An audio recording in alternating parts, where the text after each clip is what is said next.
seja bem-vindo e bem-vinda ao Nosso Meu Cast. Eu sou Gabriela Veras, apresentadora do podcast do Nosso Meu. Estou aqui em mais um episódio com Patriciana Rodrigues, presidente do Conselho de Administração das Farmácias Pague Menos. Hoje é um dia de festa, o dia que está sendo gravado esse episódio, a Farmácia Pague Menos está completando 44 anos de história.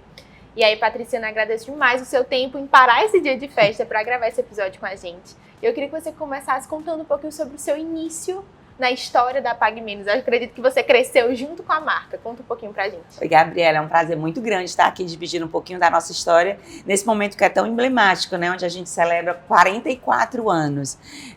Para mim, falar de Pague Menos é falar também da minha vida, né? Porque a Pague Menos ela foi fundada em 81, eu nasci em 76, então tudo que eu lembro já existia Pague Menos, porque antes dos 5 anos a gente não lembra de quase nada, né? E Pague Menos para mim é um espaço de evolução, de crescimento. Ao longo da minha história pessoal e profissional, grandes conquistas aconteceram através da Pague Menos. Meu pai é o fundador, eu sou da segunda geração dessa família que é fundadora da Pague Menos, já estamos aí na terceira, na quarta geração, ainda não estão atuando, mas já se fazem presente, entendendo um pouquinho desse negócio.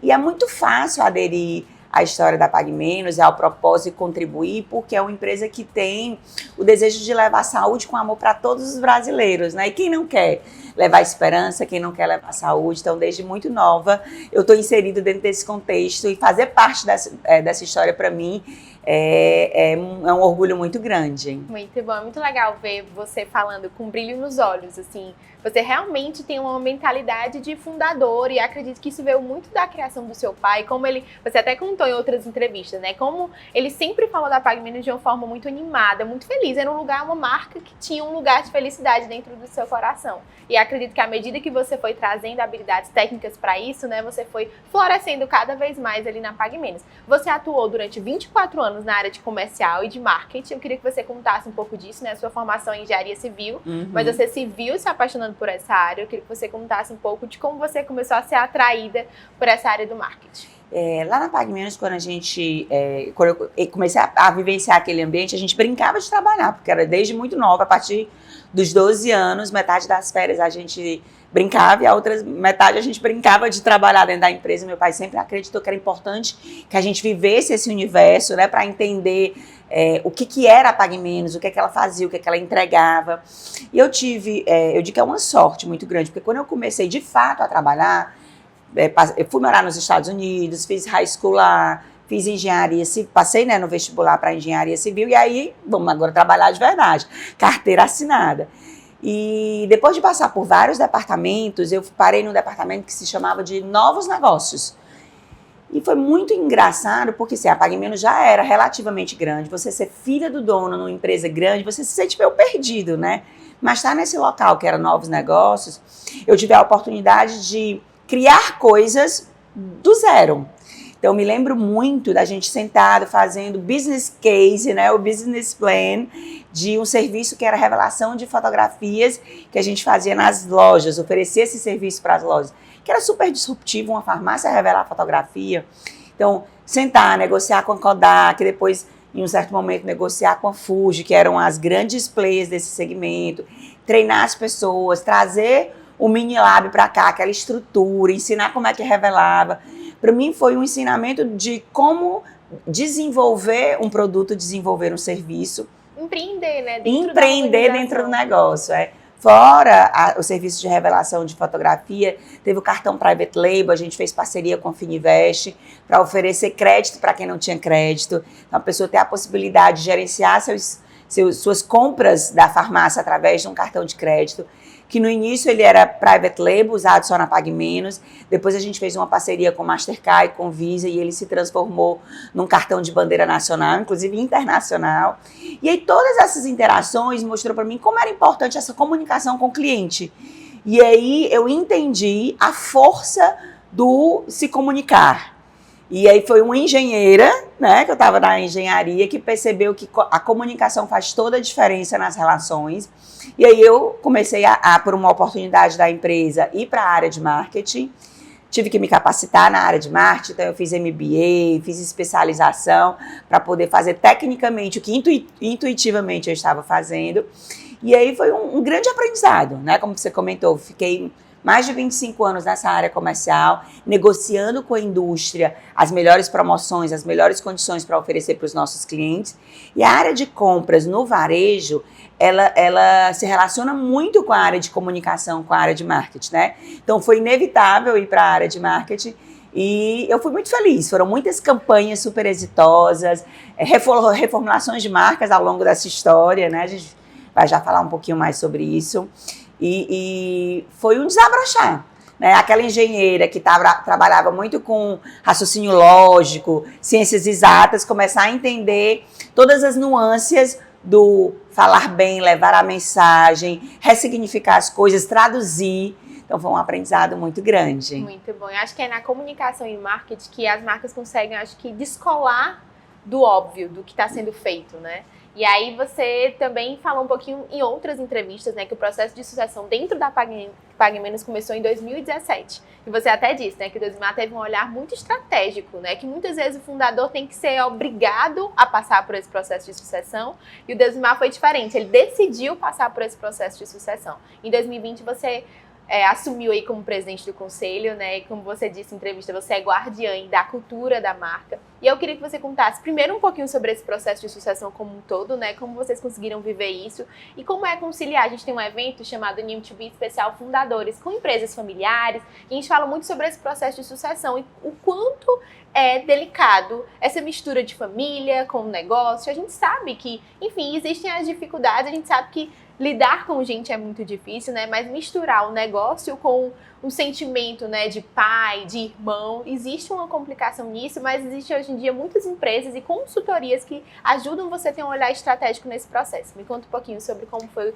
a sucessão da Pague Menos. Para a gente sempre foi muito claro, porque a maioria das pessoas conhecem o Deusimar como empreendedor, como fundador da Pague Menos, mas ele, enquanto pai e líder da nossa família, para a gente sempre foi muito claro a importância da família. Então, ter a família bem poderia ser um grande alicerce para ter a empresa bem também, né? Então, ele sempre preservou muito a família. Então, esse é um ponto que é importante. A gente, por mais que elas se misturam, a família sempre vem em primeiro lugar, né? Então, o Deusimar, ele sempre teve esse olhar.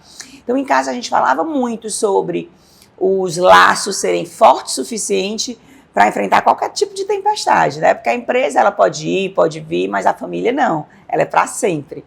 E aí, esse cuidado com a família garantiu com que a empresa também tivesse sucesso, né? Então, perpetuar a família foi uma forma também de perpetuar a empresa. E a fala sobre governança, sobre processo de sucessão, sobre investir em rituais que garantisse que as decisões fossem discutidas nos ambientes corretos, nos ajudou muito. Normalmente, o processo de sucessão dentro das empresas familiares acontecem por força de um acidente, ou uma fatalidade, ou uma doença. E lá na nossa família foi diferente. Um desprendimento muito grande do nosso fundador, que entendeu que fazia sentido falar de sucessão antes que ela fosse necessária, antes que ela fosse obrigatória, né? Então, em 2016, a gente começou já a desenhar como seria esse processo de sucessão. Para a gente era muito claro que em algum momento nós iríamos fazer a abertura do capital, então ter nossas ações negociadas na Bolsa. E aí, em 2017, a gente fez uma parceria com a General Atlantic, que é um fundo de investimento que gerencia bilhões de dólares, muito voltado em empresas do segmento de tecnologia, de educação e de saúde. Então, eles nos procuraram para fazer essa parceria e aí a gente entendeu que estava no momento da gente iniciar o processo de sucessão. Se a gente ia dar esse salto, né, mais esse passo de ter um sócio dentro da nossa empresa, que a gente trabalhasse isso de forma muito estruturada. Então, o Deusimar, na época, em 2017, ele acumulava as duas funções, como presidente do conselho e o presidente executivo. Então, a gente entendeu que ele iria ficar como presidente do conselho e nós iríamos buscar um presidente executivo. Foi aí que a gente fez um assessment com todos os executivos familiares e não familiares e a gente entendeu que quem estava preparado para esse momento, para assumir como presidente executivo, era o Mário, que é o meu irmão. Ele é o irmão mais novo, então foram soluções não óbvias, não soluções não fáceis. Normalmente, quem sucede o fundador, ou mais velho, ou um homem, né? Então, o Mário, ele é o mais novo, nós somos em 4 filhos do Deusimar, então tem a Rosilândia, tem o Carlos, que seria o homem mais velho, tem eu e o Mário. Então, a gente entendeu que não é sobre quem naturalmente faria isso, mas quem teria as aptidões, as competências para Pague Menos naquele momento. E na época, o Mário foi eleito como essa pessoa, né? Ele trabalhou durante muito tempo na Pax Corretora de Valores, que era uma empresa que negociava ações de outras empresas, uma corretora de valores. Então, ele já tinha essa expertise do mundo financeiro, ele já tinha sido o nosso diretor financeiro. Então, ajudou muito nesse momento de uma aquisição vinda de um fundo. O Mário já tem essa expertise e aí ele assumiu esse papel.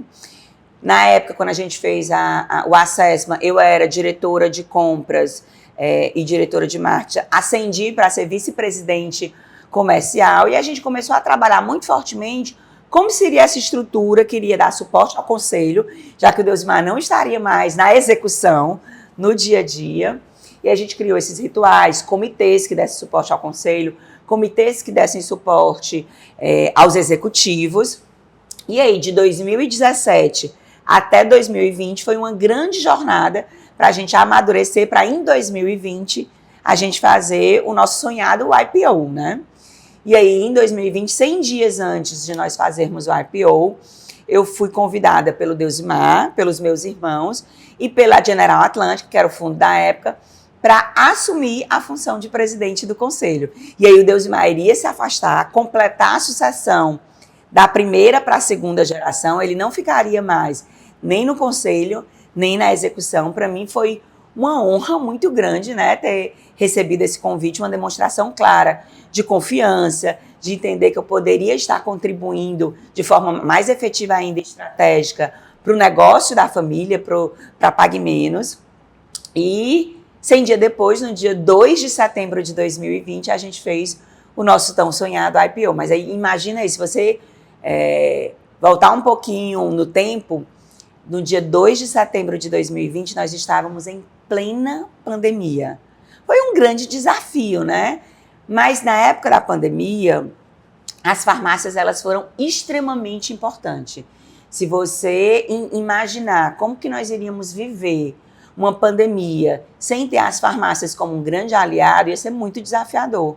A Pague Menos foi a primeira farmácia a oferecer a testagem para saber se as pessoas estavam ou não com a Covid-19, né? Então, assim, imagina ter só os postos e os hospitais como estabelecimento para fazer testagem. Ainda bem que o brasileiro pôde contar com as farmácias, e não só para testagem, mas também para levar informação relevantes, informações para desmistificar o que era mito, o que era fake, o que era fato, porque durante a pandemia foi um momento de muito desafio, de muita insegurança, e ter o profissional de saúde, farmacêutico, falando sobre tudo isso foi importante. A gente já tinha toda uma ideia de que a farmácia ela poderia fazer muito mais. Então, a gente já tinha o conceito de consultórios farmacêuticos. Então, foi um momento onde, por mais desafiador que fosse, era um momento onde as farmácias se provavam como um grande estabelecimento, um grande agente nesse ecossistema de saúde. E a gente fez o tão sonhado IPO. Eu, desde 2020, estou como presidente do conselho, e como você colocou, o meu grande papel é ser guardiã dessa marca, desses valores, da cultura da Pague Menos, desse grande propósito de levar amor, saúde com amor para todos os brasileiros. Muito bom. Você até disse, você falando um pouquinho sobre essa parte da informação, né? Eu vi você falando em entrevista que informação é o que mais fideliza na área da saúde.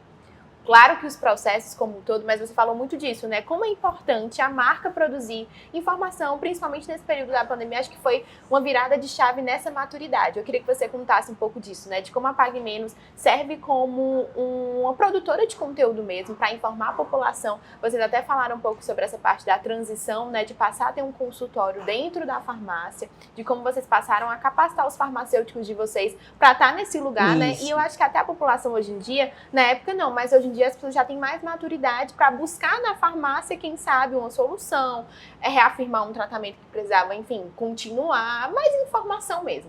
Mas eu queria saber não só informação no físico, mas no digital também. Como vocês vêm investindo nisso? É super importante. Ao longo dessa nossa trajetória, né, dos 44 anos, a gente foi aprendendo com o consumidor. A gente sempre teve essa posição de estar muito próximo, né, dentro da casa. A farmácia, ela é um ambiente de proximidade, de conveniência, de recorrência. Então, o consumidor vai muito mais a uma farmácia do que a um consultório médico. Vai muito mais à farmácia do que a um hospital. Então, a farmácia é esse ponto de contato onde a gente pode levar muito conteúdo. E a gente percebeu ao longo dessa trajetória que a informação é um tesouro. Eu sei que com o advento da internet, a gente democratizou muito o conteúdo, né? Mas diferenciar o que é fato e o que é fake, né? O que você pode de fato acreditar e levar para a sua vida como um novo comportamento é muito desafiador. Então nós, enquanto um estabelecimento de saúde, a gente resolveu nos apropriarmos de ser um grande curador para dizer para o consumidor o que é que faz sentido, o que de fato ele pode acreditar que é uma informação de credibilidade, né? Então a gente é aquele agente de creditação. E aí a gente começou capacitando os farmacêuticos para desmistificar. Imagina você, um paciente que acabou de sair de um consultório médico e por conta do diagnóstico que o médico deu, ele descobriu que ele vai ser dependente de insulina, ele é um diabético dependente de insulina. Na hora que ele recebe aquele diagnóstico, naquela sala ali com o médico, às vezes ele fica inseguro, ele fica cheio de dúvidas. E às vezes ele não tem coragem de perguntar tudo pro médico, né? Ele fica até espantado, porque acabou de descobrir que ele é diabético. O que é ser diabético? Às vezes são dúvidas até que surgem depois, né? Acho que depois você vai pesquisando, vai se empoderando então, ele tem a possibilidade de ir numa farmácia, sentar com o farmacêutico e me conta. Eu descobri que sou diabético. Quais são os cuidados que eu tenho que ter agora? Me explica o que é tomar insulina. Como é que eu vou tratar isso? O médico prescreveu isso aqui. Me explica o que está aqui nessa receita, né? Então, esse papel do farmacêutico, a gente percebeu que era um papel muito importante, né? Existem estudos que mostram que mesmo depois que o paciente é diagnosticado, que o médico passa a prescrição, mais de 60% dos pacientes não aderem ao tratamento. Eles ficam confusos, ou então eles aderem parcialmente. Começam a tomar a medicação, depois que os sintomas desaparecem, eles param aquele tratamento. Então, o farmacêutico serve como essa pessoa que conscientiza da importância de aderir ao tratamento prescrito pelo médico. E aí, essa geração de conteúdo feito na farmácia, essas dúvidas que a gente percebia dentro do ambiente da farmácia, a gente sabe de uma coisa? A gente pode extrapolar as paredes da loja e vamos levar essas informações utilizando a internet, que é um veículo tão importante. Então, vamos fazer essa curadoria. Quais são as principais dúvidas de quem tem diabetes? Quais são as principais dúvidas de quem tem hipertensão? Quais são as principais dúvidas de quem tem asma? As pessoas falam sobre a importância do protetor solar. Então, que tipo de protetor que eu preciso usar? Que horas que eu passo? A minha pele, o tom da pele. Então, a gente começou a entender que essas dúvidas que aconteciam nas lojas poderiam ser formatadas de um jeito didático para a gente levar essa informação, porque a informação, ela pode salvar. O diagnóstico precoce, a conscientização pode salvar. Existem várias mortes que seriam inevitáveis, que podem ser evitadas, né? Mortes que são evitáveis, que com uma boa informação a gente pode levar uma vida nova para o paciente. Aí a gente começou criando conteúdos digitais, um programa de TV, uma plataforma onde tinha revista, TV, canais do YouTube. E depois a gente entendeu que focar no digital fazia todo sentido para a gente. Então, a loja bem preparada para receber o consumidor e o digital com informações complementares, a gente conseguiu gerar muito conteúdo. Hoje a Pague Menos ela é a maior geradora de conteúdo dentro do canal Farma mundial. Se a gente comparar com grandes players internacionais, ainda assim, nós somos os maiores geradores de conteúdo e conteúdo de relevância, né? Muito bom, muito bom. Parabéns pelo trabalho de vocês. A gente vê muito a Pague Menos focando nesse marketing de influência, né? Como vocês tiveram maturidade para investir nisso, né? Porque é um desafio. Muitas vezes o influenciador tem que combinar com a marca, então tem que ter um match de DNA. Vocês sabem identificar isso muito bem e utilizar das boas oportunidades para alcançar mais gente com informação de qualidade, como você disse, né? Mas da mesma forma que a Pague Menos tem esse olhar para o disruptivo, você até falou, né, antigamente quando vocês faziam, né, essa revelação de foto com a Kodak, vocês sempre tiveram um olhar a mais. esse olhar, como você trabalhou nessa área de novos negócios, né? Acho que como foi importante, né? Acho que na época você nem tinha noção o quanto foi importante você trabalhar nessa posição e hoje em dia ocupar um lugar no conselho, né? Você teve acesso ao pensar o diferente e hoje em dia está sendo guardiã do que foi criado até aqui, mas sem tirar aquele olhar que você sempre teve, sempre voltado aí para a disrupção. Mas hoje em dia o básico ainda continua funcionando.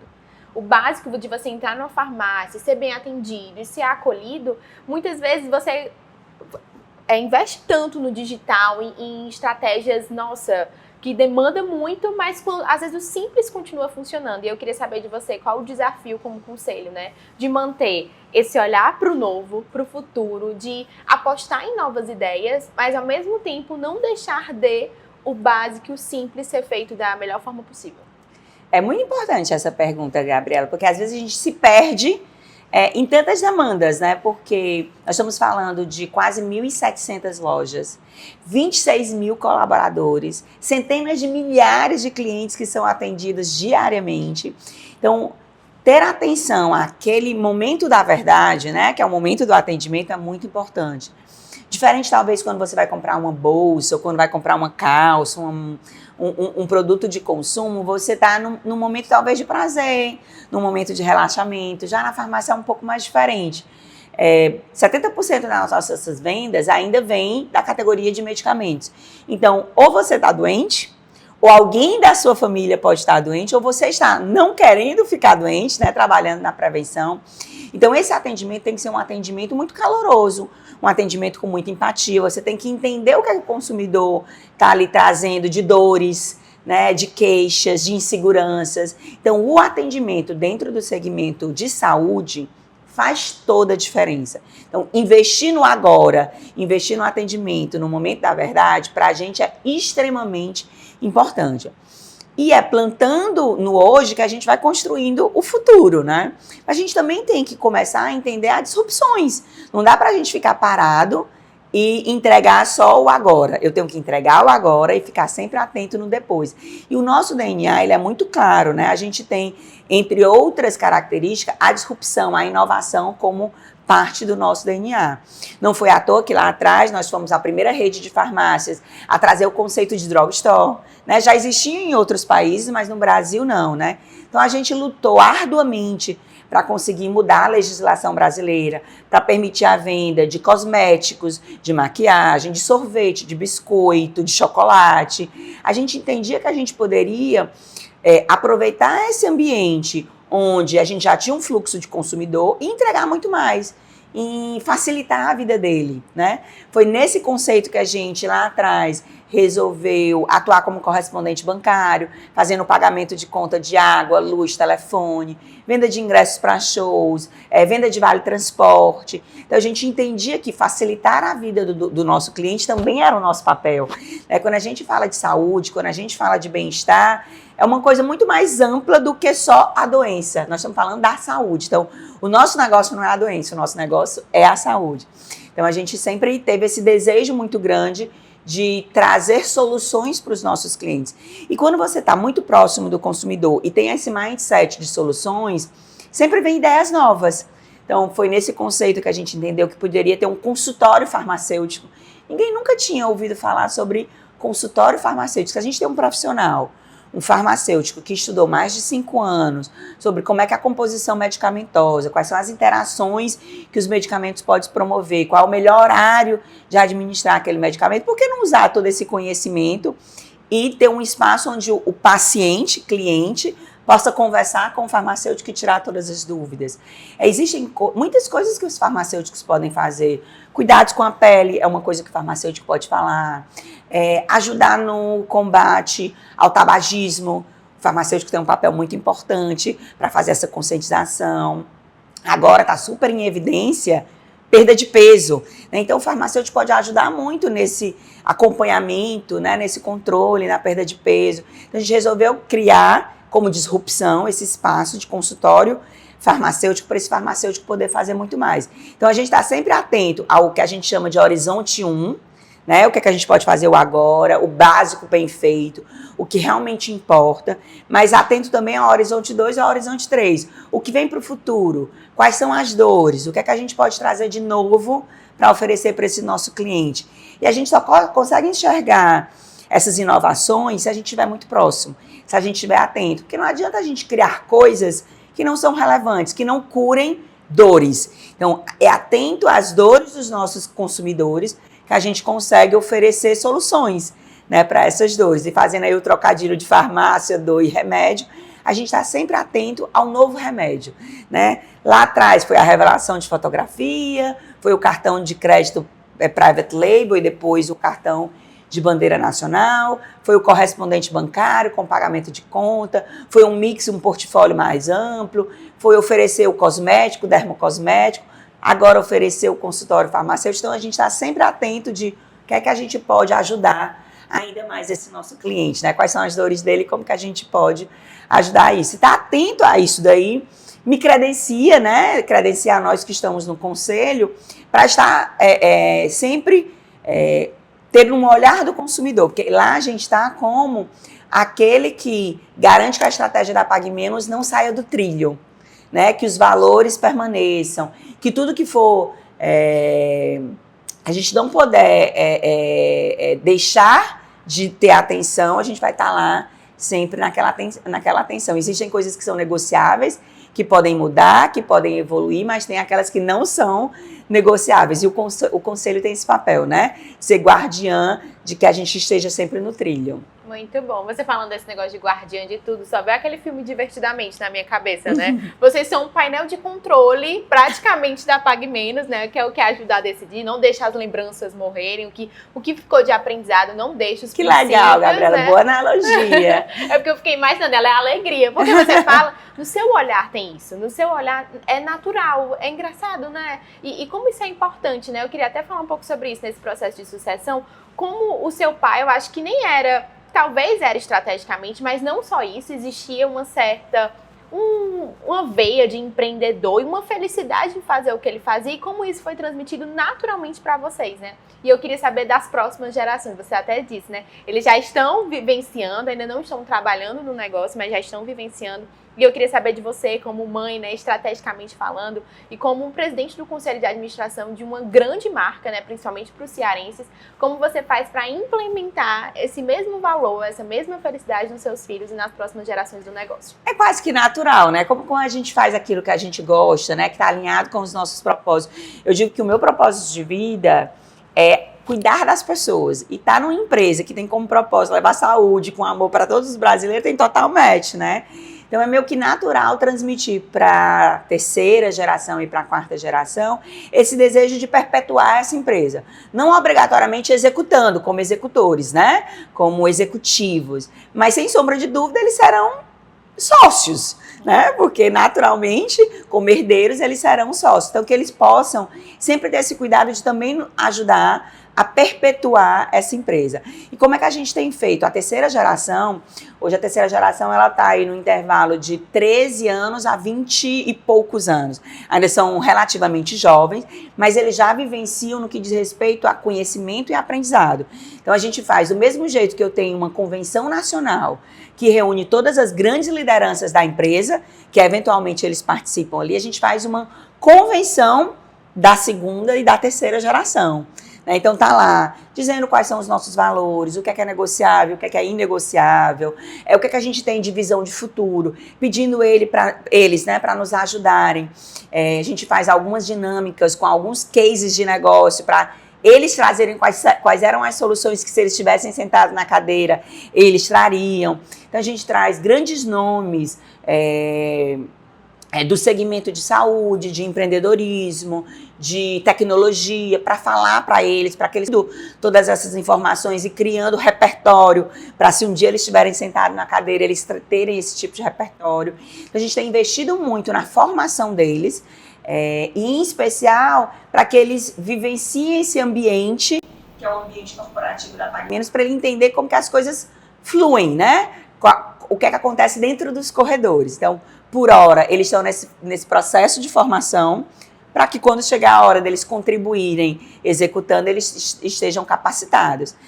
A quarta geração é um neto de 5 anos, um bisneto do Deusimar, então ainda está muito novo, mas ele também participa da convenção da família, né, vivenciando tudo isso, e está todo mundo nesse momento muito feliz, muito em festa, né, como a gente diz, 44 anos, é um desafio uma empresa familiar, viver 44 anos, né, boa parte das empresas, elas desaparecem ao longo do tempo, e a gente fica muito feliz desse investimento, dessa dedicação, seja do Deusimar como fundador, seja nossa agora como segunda geração, e com certeza a gente tem passado esse empenho para a terceira geração também. E 44 anos com muita energia, né? A PagMenos, inclusive, anunciou recentemente uma mudança da marca, né? O rebrand que vocês fizeram. Estão abertos à concorrência e para uma nova agência. E eu queria que você contasse um pouquinho disso, né? De como vocês continuam com fôlego para continuar mudando, quanto a mudança é necessária, mesmo que sutil, mas é importante ter esse processo de mudança, de rebrand, quanto vocês estão abertos aí para o futuro, para novas agências e novas ideias. Na história da PagMenos, a gente tem parceiros de longas datas. Eu acho que talvez essa força dessas parcerias fez a PagMenos chegar onde chegou, né? A gente não tem uma história linda de sucesso feita sozinha. Então, a gente tem a indústria farmacêutica como um grande parceiro. Nós temos fornecedores financeiros, fornecedores de ideias, como é o caso das agências. Então, ao longo da nossa história, nós temos parceiros incríveis, como, por exemplo, a Advance, que é uma agência que, ao longo desses 44 anos, eu acho que ele já está conosco há quase 30 ou mais do que isso. E é um parceiro muito forte, mas a gente entende que a PagMenos, ela está gigante, né? Nós estamos falando de uma empresa que ela atua em todas as unidades da federação, são 400 municípios diferentes. E cada vez mais o consumidor, ele nos busca em diversos canais. Então, talvez ter especialistas em cada um desses canais, pessoas que possam cuidar de campanhas específicas para que a gente possa ser ainda mais agressivo de forma positiva em cada uma dessas campanhas, faz muito sentido. Então, eventualmente, a gente vai trazendo novos talentos para dentro de casa. Do mesmo jeito que a empresa, enquanto empresa familiar, tem os filhos, né, que são a segunda geração, e a gente somou a isso grandes talentos, o Jonas, que é o nosso novo CEO, o Renato Camargo, que é o nosso VP, a Rose. Então, a gente soma prata de casa com os talentos de fora. Então, a gente tem a Advance, que é a nossa agência de publicidade, que está conosco há algum tempo, mas somar a ela outros talentos faz todo sentido, né? Então, a gente está constantemente buscando quem está fazendo legal, quem tem ideias disruptivas, quem pode agregar e somar a nossa história, e a gente está convocando, né? Então, a gente está nesse momento de chamar algumas agências para trazer ideias novas,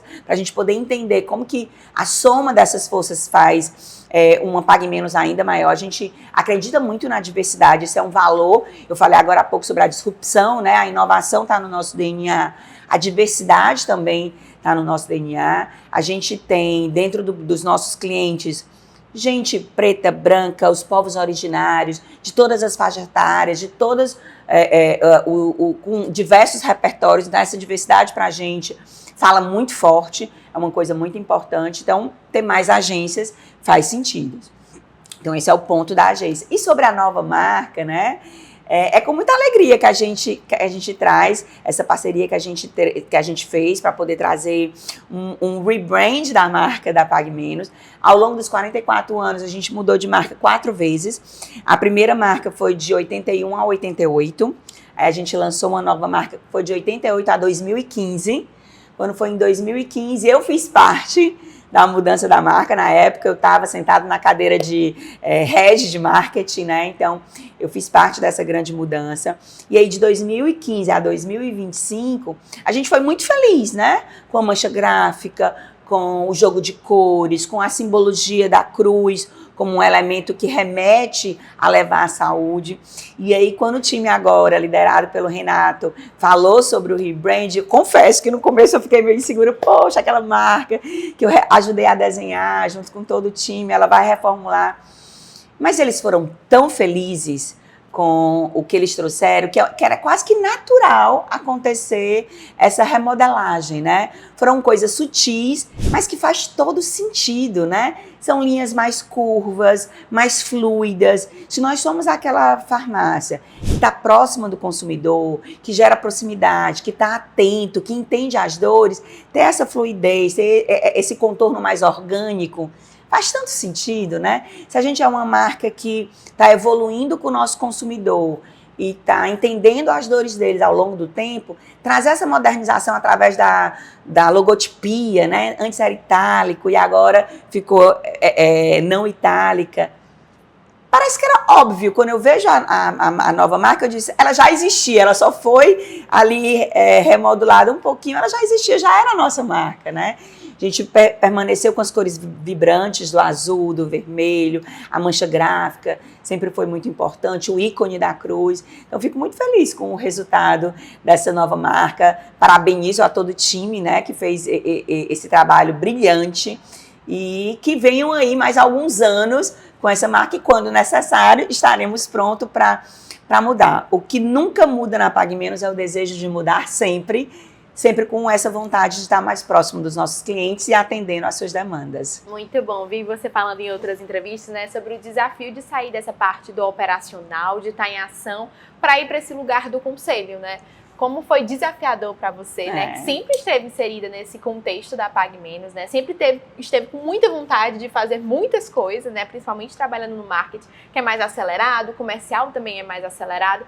Mas o que é que você faz? O que é que você fez no começo, que eu acho que a transição foi o mais difícil, mas o que é que você segue fazendo para continuar sendo fonte de inspiração? Você falou muito disso, né? Hoje em dia o meu papel é muito de tradução. Estou sempre traduzindo e passando, acho que pelo filtro ali do DNA e da cultura da Pague Menos. Isso. Então, o que é que você faz para se inspirar e para voltar para esse lugar estratégico e estar sempre aí cumprindo a sua função como presidente do conselho? É uma mudança de mindset relativamente forte, né? Porque, como executores, e a própria palavra diz, a gente está ali com a mão na massa. E minha vida toda, desde pequena, eu brinquei de trabalhar, então colocar a mão na massa para mim era muito, muito natural, faz todo sentido. O próprio fundador, o nosso fundador, Deusimar, ele é muito dinâmico e ele é muito executor. A forma dele de liderar é através do exemplo. Então, para poder dar bons exemplos, você tem que fazer. Você faz, alguém olha e copia, né? Então, ir para o conselho foi um desafio muito grande de mudar o mindset. Então, ao invés de eu inspirar, muito provavelmente através do exemplo da execução, eu tenho que inspirar através do meu propósito, né? Do que eu realmente acredito. Inspiração através de crença. Então, o que a gente acredita, o que a gente já viveu lá atrás, os nossos repertórios, é quem vão inspirar os nossos líderes a seguir nessa trajetória de construir essa Pague Menos que a gente acredita, né? Então, muito mais do que executar, agora é através de argumento. A gente tem que ter a ideia muito visível na nossa cabeça para, através da construção falada da ideia, do argumento daquelas ideias, a gente conseguir convencer os nossos executivos de caminhar e de trilhar aquele caminho. Então, é bem desafiador. Mas, por outro lado, tem uma coisa que é muito, muito legal, né? É muito mais forte, tem muito mais força, porque antes a gente estava no operacional, né? No tático. E agora a gente está no estratégico. Então, uma pequena, grande mudança pode ter um impacto muito maior. E às vezes você envolvido no operacional, no tático, várias coisas incríveis passam desapercebidas. Como você vê de longe, você está como se fosse num balcão, vendo as coisas acontecer, fica muito mais óbvio, fica muito mais claro. Então, a gente consegue visualizar e talvez os executivos que estão ali no meio do furacão não conseguem ter essa clareza. Então, a gente serve como aquele que vai traduzir, eu estou vendo o que vocês estão fazendo, e daqui de longe eu vejo isso, vejo isso, vejo isso. Que tal se vocês caminharem mais para a direita ou mais para a esquerda? Porque daqui de longe fica muito mais fácil de mostrar para vocês o caminho do que quem está ali no meio do furacão, né? Então foi uma mudança, mas quando a gente vai percebendo que o nosso olhar está contribuindo, né? Está agregando, nos estimula a ficar cada vez mais empenhados nessa função de estar no conselho. E tem uma coisa que para mim foi muito forte, eu não sei se culturalmente nos venderam muito mal a figura do conselho, né? Do conselho de administração. Normalmente, quem eram os conselheiros das empresas? Eram pessoas mais velhas, talvez antiquadas, mais antigas, né? Então a gente ficava olhando, eu não vou querer ser conselheiro, porque conselheiro é aquele que já se aposentou. Quando eu me aposentar, eu vou para o conselho. E não é isso, né? O conselho são pessoas que têm expertise em algumas áreas e que, através da sua bagagem, da sua trajetória, do seu repertório, vai fazer com que as pessoas não evitem erros. Então, eu já fiz, eu já acertei, eu já errei. Eu vou evitar que outros errem. Então, o papel do conselho é muito importante. E eu acho que a gente não vendeu muito bem esse negócio de conselho no passado. E aí, fazendo a preparação para estar no papel de conselho, né, que a gente tem que se formar, tem que se capacitar. Eu participei de algumas formações e teve uma coisa que me marcou tanto o papel do conselho, né, do conselheiro, que eu resolvi fazer um conselho para mim. Então, eu sou a Patriciana, que sou presidente do Conselho de Administração da Pague Menos, mas eu tenho o meu conselho pessoal. Então, por exemplo, nós, enquanto mãe, esposa, amiga, executiva, a gente tem vários papéis. Tem pessoas que são expertise em algum desses papéis. Então, por exemplo, a minha mãe é do meu conselho na parte de ser uma boa mãe, ser uma boa avó, porque ela é muito mais experiente do que eu no papel de mãe. Então, algumas dúvidas que eu tenho, eu recorro a quem? A minha mãe. Eu tenho o padre, que é o Padre Eugênio, que ele é meu conselheiro na parte espiritual. Então, eu sou uma pessoa de fé, eu vivencio a minha fé, mas tem algumas coisas que me geram dúvida com relação à fé. Então, ter alguém como o Padre Eugênio para me trazer informações e para me tirar dúvidas, para me ensinar na área da espiritualidade, faz todo sentido. E para cada área da minha vida, eu tenho alguém mais esperto do que eu, mais inteligente do que eu, mais bem formado do que eu naquela área, para me servir, para me trazer inputs. Então, isso mostrou para mim como é importante o conselho. E é dentro dessa filosofia que eu, enquanto conselheira da Pague Menos, tenho tentado ajudar os executivos, né? Nas áreas que eu vivenciei ao longo desses 44 anos, o que é que eu sou boa, né? O que é que eu vivenciei? Onde foi que eu acertei? Onde foi que eu errei? A gente aprende com os erros, a gente aprende com os acertos, e evitar que os executivos não precisem errar para aprender, já que a gente já passou por isso. Então, lá no conselho, sou eu e mais 8, nós somos em 9, e cada um tem uma expertise. Então, nós somos expert em alguma área, e a gente está ali para ajudar os nossos executivos, para garantir que eles sigam no caminho dessa Pague Menos tão maravilhosa que a gente tem tão claro na nossa cabeça. Muito bom, Patriciana. Parabéns pela maturidade, né? De se ver sempre como um aprendiz, que eu acho que nesse lugar que você é uma conselheira, mas ao mesmo tempo se coloca nesse lugar de receber conselhos, eu acredito que é nisso que está o crescimento, né? Você não alcançou esse lugar por acaso, é porque você continua buscando por isso, continua buscando por ensinamentos, por aprendizados. Enquanto a gente está vivo, né, a gente está disposto, espero que você siga com essa mente, né? Espero que quem está assistindo a gente siga com essa mente, né? Esse olhar pro... Você está aqui por algum motivo. Você tem alguma coisa para aprender ainda. Todos nós temos uma missão, temos um propósito, a gente tem que estar atento a isso.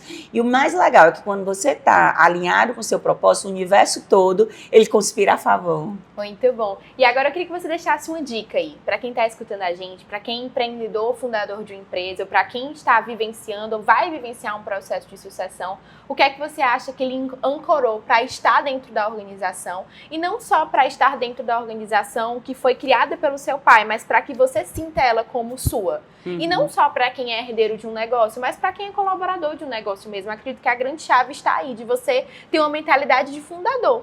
Porque a sua trilha profissional, independente da organização que você tá, existe uma trilha que passa, assim, parece que é perpendicular, né? Você vai sendo guiado pelaquela função que você tá ocupando, mas existe um crescimento profissional único, que se você paralisar no que só você pode fazer por você mesmo, nem sempre você consegue alcançar os lugares que você quer alcançar. E eu queria que você deixasse aí uns conselhos para quem quer apontar no mundo corporativo, para quem quer ter um crescimento no mundo corporativo e nunca deixar de estar nesse lugar de aprendizado. Acho que tem uma fala que você falou, né, que é ter a cabeça, a mente do dono, né, do fundador.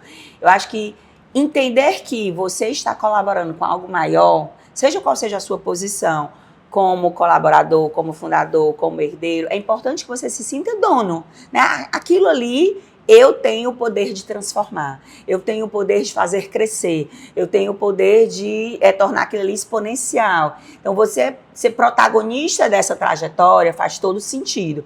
Então, esse mindset de dono é importante. A evolução, como a gente falou agora há pouquinho, sobre nunca estacionar, sempre buscar evoluir, aprender, ter a humildade de buscar novos conhecimentos. A gente para quando a gente acha que já aprendeu tudo. Então, a gente tem...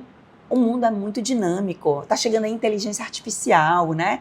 Novas tecnologias estão surgindo a todo tempo. Então, estar atento a tudo isso é importante. Buscar novos conhecimentos é muito importante. No passado, as pessoas passavam uma época estudando e depois trabalhavam. Hoje, não. Hoje, a vida toda trabalhando e aprendendo, né? A gente vai evoluindo nessa trajetória. Então, ter essa cabeça de, em todo momento, eu posso estar capturando um novo conhecimento, uma nova técnica. Isso é uma outra grande dica. E em todas as oportunidades que eu tenho, eu falo muito sobre o desenvolvimento pessoal. Eu tenho uma crença pessoal de que não seremos bons líderes se nós não formos boas pessoas.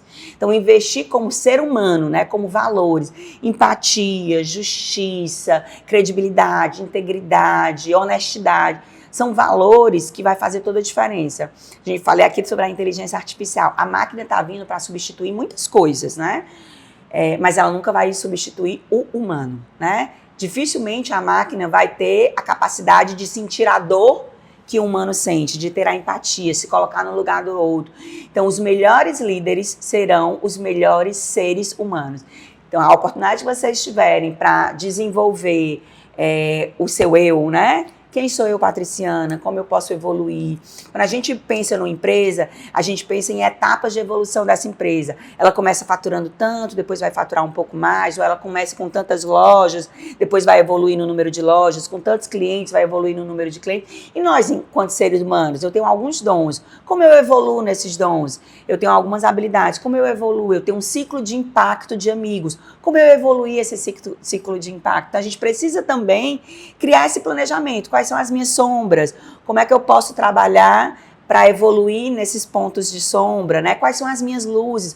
Como é que eu posso distribuir ainda mais luzes? Então, eu entendo que a gente precisa, sim, evoluir como seres humanos e isso vai fazer toda a diferença da gente enquanto profissional, nas nossas carreiras e na nossa vida, né? Então, acho que essa é a grande diferença do líder, né? É ser mais humano. Patriciana, muito obrigada pela entrevista. Parabéns pelos 44 anos de Pague Menos. A gente, como cearense, se sente muito orgulhoso do que vocês criaram, do que vocês continuam criando e não cansam de criar, que eu acho que essa é a grande chave do negócio de vocês. Então, parabéns pelo seu trabalho pessoalmente, né? Como você escolheu evoluir, escolheu crescer dentro da empresa e escolheu ser melhor para você, para os outros, isso é muito importante, então parabéns pelo seu trabalho. Obrigada, foi um prazer, viu, Gabriela? Muito bom, você que está aí nos escutando, continue acompanhando o nosso meio, nosso portal, nossomeio.com.br, o nosso Instagram, @o_nosso_meio e toda sexta-feira no seu, no meu, no nosso Meiocast. Vamos aprender juntos? O meio é nosso, fortaleça o nosso meio.